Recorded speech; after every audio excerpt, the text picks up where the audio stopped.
Hello friends, नमस्कार दोस्तों। Fitter theory YouTube channel में आपका स्वागत है। दोस्तों, आज हम इस वीडियो में जो हमारा हैंड टूल्स वाला चैप्टर चल रहा था तो इसी के बारे में हम बताएंगे। पहले हमने हैमर और जितने भी हमारे हैंड टूल्स थे सभी के बारे में बता दिया। ये हमारे जो फिटर ट्रेड के जो मेजरिंग टूल्स होते हैं और मार्किंग टूल्स और कटिंग टूल्स और असेंबलिंग टूल्स। तो दोस्तों, अभी हमने जो असेंबलिंग टूल के बारे में डिस्कस किया था हमने पिछले वीडियो में। अगर जिस भाई ने नहीं देखा है तो वो इसका लिंक हम अपनी डिस्क्रिप्शन में दे देंगे, तो वहाँ से जाके उसको वॉच कर सकते हो। तो हमारा जो मेजरिंग टूल्स में जो पहला मेजरिंग टूल्स हो जाएगा वो हमारा कौन सा हो जाएगा? स्केल। स्केल, इसी को हम स्टील रूल बोलते हैं। क्या बोलते हैं? Steel rule. और इसको फुटा भी बोलते हैं।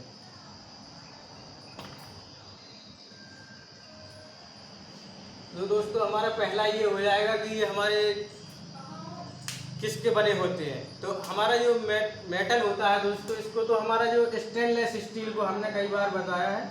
तो ये हमारा स्टेनलेस स्टील का बना होता है। किसका? स्टेनलेस स्टील का। और दोस्तों, जो हमारा स्टेनलेस स्टील होता है ये हमारा निकेल प्लस क्रोमियम प्लस लोहा प्लस कार्बन, ये हमारा 4 चीज़ों का मिश्रण होता है। कितने का होता है?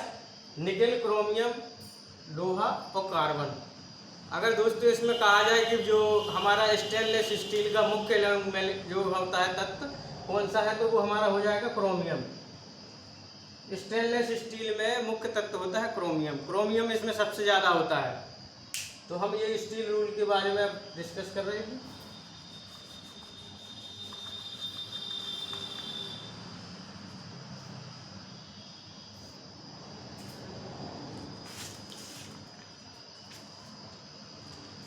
दोस्तों, हमारा जो स्टील रूल में जो ऊपर होता है, ये ऊपर वाला ये हमारा सेंटीमीटर में पैमाना दिया रहता है। ऊपर वाला सेंटीमीटर में रहता है और जो नीचे वाला होता है ये हमारा दोस्तों इंच में रहता है। किसमें? ये नीचे वाला हमारा इंच में रहता है पैमाना। अब हमारा यहाँ से एक क्वेश्चन होता है कि जैसे हमारा 1 सेंटीमीटर में कितने 10 mm होते हैं। 1 सेंटीमीटर में 10 mm होते हैं। और अगर इसमें कहा जाए कि 1 सेंटीमीटर में यहाँ पर कितने खांचे कटे होते हैं, जब हमारा हम स्टील रूल की लिस्ट काउंट निकालते हैं या उसका न्यूनतम माप, जैसे हमारा जैसे लिस्ट काउंट या न्यूनतम माप, तो इसी को अल्पतम माप कहते हैं। तो अगर इसको जब हम फाइंड आउट करते हैं तो दोस्तों इसमें क्या हो जाता है, तो इसमें हमें पहले ये जानना चाहिए कि 1 सेंटीमीटर में हमारे जो स्टील रूल होता है उसमें कितने खांचे कटे होते हैं। तो हमारा जो हमारे 1 सेंटीमीटर के अंदर यहाँ से यहाँ तक हमारे कितने 20 खांचे कटे रहते हैं। 20 खांचे बोलते हैं, इसी को स्लॉट बोलते हैं। तो कितने 20 खांचे कटे रहते हैं। 1 सेंटीमीटर में कितने 20 खांचे कटे रहते हैं। दोस्तों, अगर यहाँ से हम इसका निकाला जाए लिस्ट काउंट, तो जब 1 सेंटीमीटर में 20 खांचे कटे होंगे तो जब 1 सेंटीमीटर बराबर 10 mm होता है तो 1 mm में कितने खांचे होंगे? तो 1 mm में दोस्तों कितने खांचे होंगे? तो 1 mm में हमारे 2 खांचे हो जाएंगे।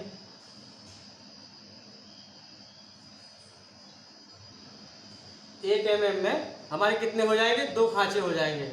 और अगर हम 1 खांचा के बराबर निकालेंगे, जैसे हमारा जैसे 1 स्लॉट हो जाएगा, 1 स्लॉट बराबर कितना होता है? तो 1/2 mm हो जाएगा, या हम इसको 0.05 mm बोल सकते हैं। 0.05 mm कितना बोल सकते हैं? 0.05 mm। तो 0.05 mm। तो ये दोस्तों हमारा यही स्टील रूल का लिस्ट काउंट हो जाएगा। क्या हो जाएगा? ये हमारा लिस्ट काउंट हो जाएगा।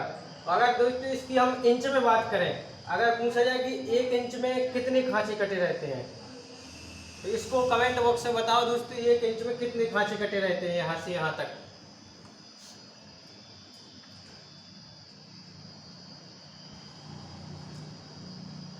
तो दोस्तों हम बता दें कि 1 इंच में 64 खांचे कटे रहते हैं। कितने? 64 खांचे या स्लॉट बने रहते हैं। तो 1 इंच में हमारे 64 स्लॉट बने रहते हैं।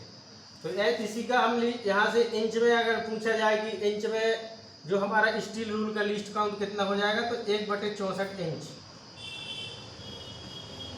कितना हो जाएगा, 1/64 इंच में। और अगर mm में करें तो 0.0 मतलब 0.5 mm या 1/2 mm।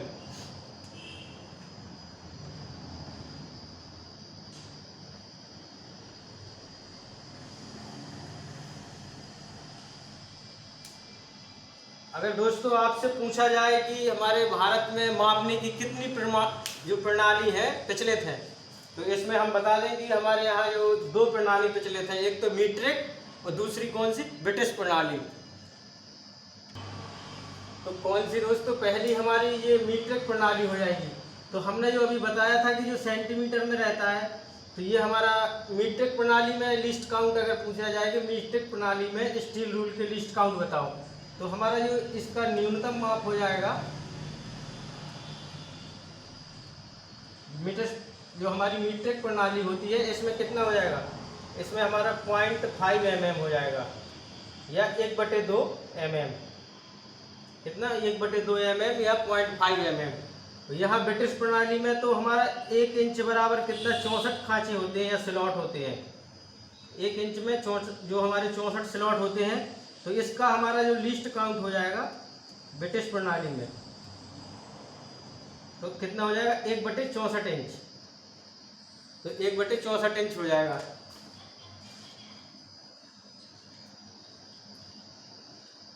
अब इसमें आप दोस्तों की जो हमारा स्टील रूल है, ये हमारा किस प्रकार का औजार है, यहाँ से जैसे हमारा ये किस प्रकार का औजार है, स्टील रूल किस प्रकार का औजार है, तो ये हमारा प्रत्यक्ष मापी औजार है। कैसा है, प्रत्यक्ष मापी, मतलब ये हमारा जॉब को ज्यों का त्यों मापता है। कैसे, प्रत्यक्ष के रूप में, मतलब 100% एक्यूरेसी से माप देता है। ये जो हमारा स्टील रूल होता है, ये हमारा 100% एक्यूरेसी से माप देता है, ज्यों का त्यों प्रत्यक्ष रूप से।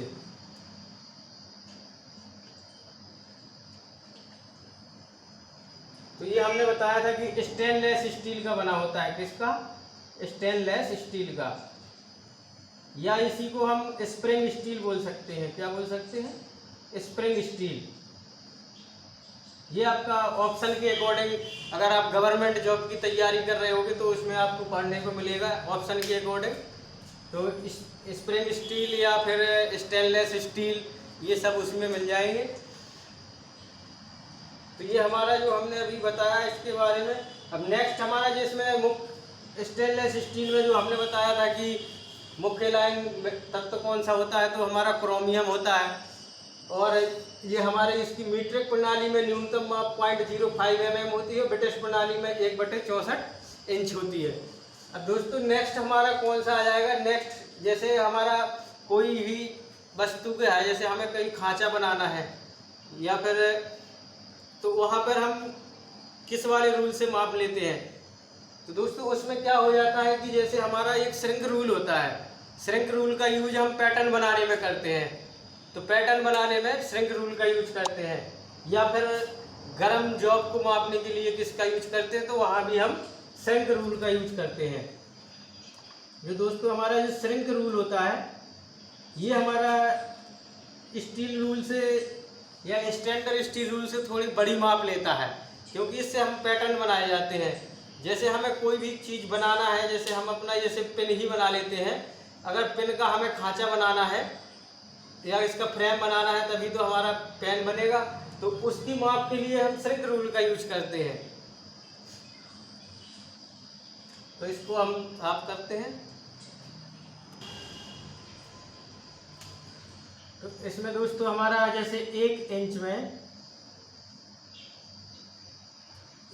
में हमारे कितने सूत होते हैं, तो 8 सूत होते हैं।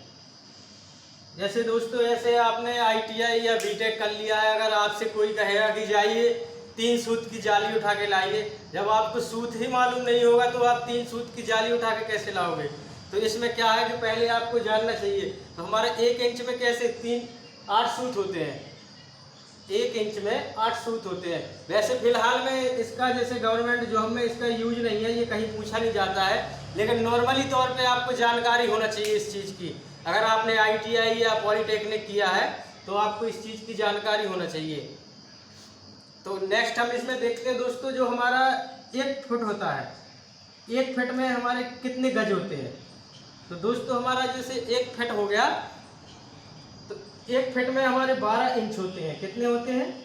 12 इंच होते हैं। अगर 1 फुट में 12 इंच होते हैं।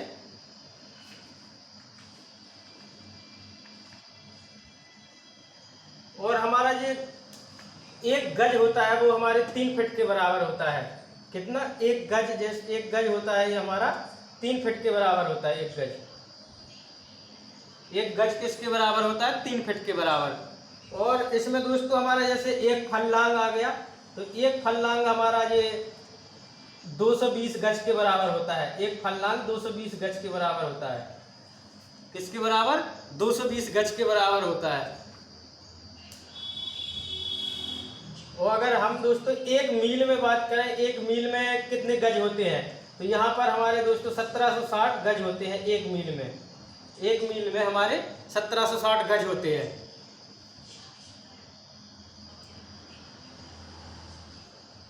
और दोस्तों हमारा जैसे 1 पौंड में कितने औंस होते हैं। जो हमारा 1 पौंड होता है इसमें हमारे 16 औंस आ जाते हैं। कितने? 16 औंस होते हैं 1 पौंड में। और बाकी तो आप लोग जानते ही होंगे कि 1 किलोमीटर में 1000 मीटर होता है। ये तो नॉर्मली सी बात है, कक्षा 2 से पढ़ते हुए आ रहे हैं। तो ये हमारे जब टेक्निकल लेवल में आ गए हो तो ये छोटी बातें बताने की ज़रूरत नहीं है, आप खुद इतने समझदार हो। तो हम अभी नेक्स्ट बात करेंगे अभी पेचकस के बारे में, जो हमारा स्क्रू ड्राइवर है। स्क्रू ड्राइवर के बारे में बात करेंगे, जो हमारा असेंबलिंग टूल है। तो ये हमने मेजरिंग टूल इसलिए बता दिया कि इसका यूज अभी हर जगह यूज होना है, क्योंकि जब मार्किंग करेंगे पहले इसके मेजरिंग टूल्स की। तो अभी हम देखते हैं स्क्रू ड्राइवर को। जैसे दोस्तों ये हमारा क्या हो जाएगा? Screw driver. स्क्रू ड्राइवर को ही हम दोस्तों पेचकस बोलते हैं। क्या बोलते हैं? पेचकस। पेचकस को ही स्क्रू ड्राइवर। इसमें हमारा एक हैंडल होता है, एक हैंडल होता है, सैंक होती है, ब्लेड और फेरल लगा रहता है। तो जो हमारा हैंडल होता है दोस्तों, ये हमारा लकड़ी का भी या प्लास्टिक का भी बना रहता है। और जो हमारी इसकी सैंक होती है और ब्लेड, ये हमारी किसकी? हाई कार्बन स्टील की बनी होती है। किसकी दोस्तों? हाई कार्बन स्टील की। ये हमारी हाई कार्बन स्टील की बनी रहती है। तो जो इसकी ब्लेड और सैंक हाई कार्बन स्टील की बनी होती है।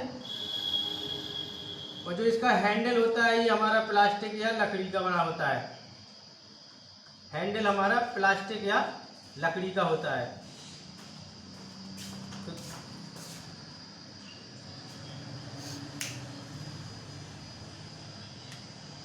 तो इसमें दोस्तों हम देखते हैं कि जो हमारी इसकी सैंक होती है, ब्लेड से यहाँ तक की जो हमारी इसकी लेंथ होती है दोस्तों, ये हमारी 3 इंच से लेके 18 इंच तक होती है। कितने पेचकस की सैंक की लंबाई कितनी होती है? 3 इंच से लेके 18 इंच तक होती है दोस्तों। ये हमारी सैंक यहाँ से इम्पोर्टेंट हो जाएगा कि जो सैंक होती है ये हमारी हाई कार्बन स्टील की बनी होती है दोस्तों। यहाँ से ज़्यादातर एग्जामों में क्वेश्चन आते हैं, हाई कार्बन स्टील की बनी होती है इसकी सैंक। और इसमें दोस्तों जो पैच को खोलने कसने के लिए हम इसी का स्क्रू ड्राइवर का यूज करते हैं। और हमारे स्क्रू ड्राइवर कार के अनुसार निम्न प्रकार के होते हैं। इसको दोस्तों हम अगले वीडियो में डिस्कस करेंगे कि जो हमारे जो स्क्रू ड्राइवर है कार के अनुसार निम्न प्रकार के होते हैं। जैसे अब हमारा जैसे फिलिप्स स्क्रू ड्राइवर हो गया, और स्टैंडर्ड स्क्रू ड्राइवर हो गया, रेचेट स्क्रू ड्राइवर हो गया, और double ended offset screw driver, और पैच जो घड़ियों में जो खोलने कसने के लिए लगते हैं, तो वहाँ पर हम वॉच मेकर्स स्क्रू ड्राइवर का यूज करते हैं। तो नमस्कार दोस्तों, अगर वीडियो पसंद आया हो तो वीडियो को लाइक कर दें। चैनल पे पहली बार आए हो तो चैनल को सब्सक्राइब करें। Thank for watching.